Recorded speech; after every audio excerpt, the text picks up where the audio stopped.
سلام البنات، نتمنى انكم تكونوا بخير في احوال جيده. مهم اليوم جيت نقدم معكم واحد البايله اللي كتجي كتحمق، ونتمنى انكم كاملين تجربوها. يلا البنات نشوفوا اشنو غادي نوجدوا في هذه البايله. المهم اول حاجه كناخذوا الكروفيت والكراميل وجلبانه والرز. البنات الرز ما تسلقوش، خليوه هكا. وعندنا الرز والليمون، هما هادو كما كتشوفوا معايا هنا، وجوج معالق كبار ديال المطيشه ديال الحك، بعض روز ديال الثومه والتوابل. عندنا هنايا الخرقوم، سكنجبير وابزار ودامتي صغيره وكنور ديال الدجاج.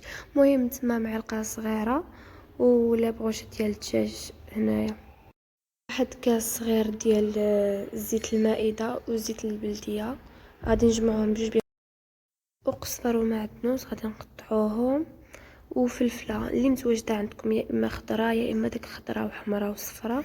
المهم اللي متواجد عندكم نتوما قداو به. صافي البنات، غادي ندير واحد الدوره خفيفه على المقادير ونرجع نكمل معكم.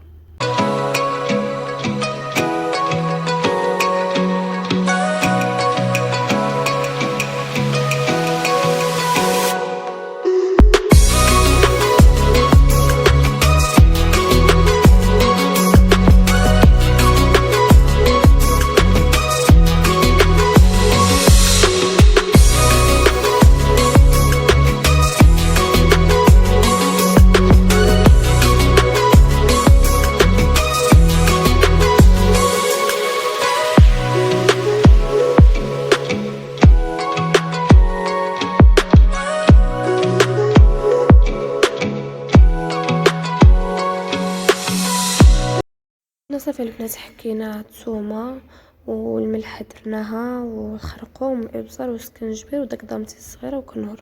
صافي البنات، هنا زدنا داك كاس ديال الزيت اللي مخلطه.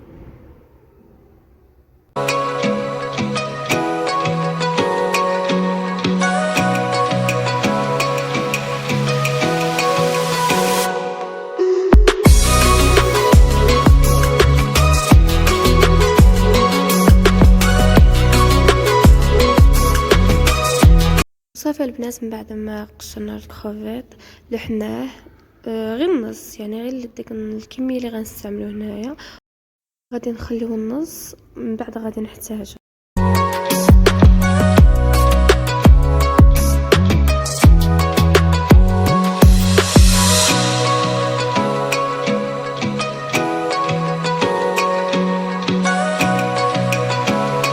بعد البنات ما درنا لي بروشيط ديال الدجاج. صافي جمعنا كلشي، وعلى ما يتقلاولنا زدنا جلبانه حتى هي.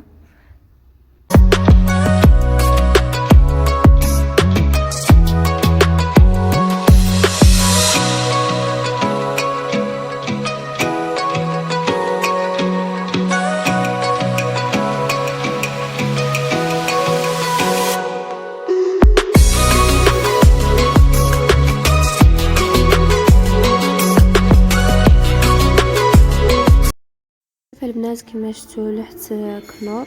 هاد المطيشه ديال الحك زدت عليها كاس ديال الماء وخلطتها مزيان، من بعد خوتها فوق من داك المقادير.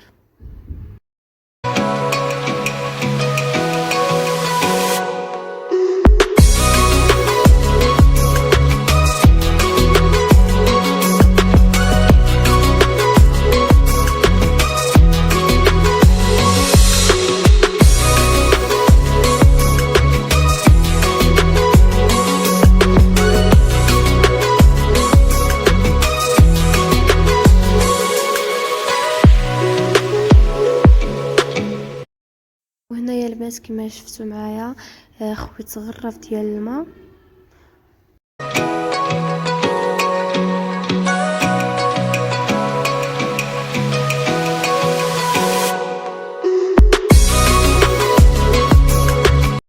فوالا البنات، هاد البايله ديالنا وجدات لنا، وكما كتشوفوا زوقناها بالكروفيت والليمون وبصحتكم وراحتكم، ونتمنى انكم تجربوها وتردوا عليا في الكومونتير كيفاش جاتكم، ونتمنى ان هذا الفيديو يعجبكم وتهلاو ليا فراسكم، وبسلامه عليكم.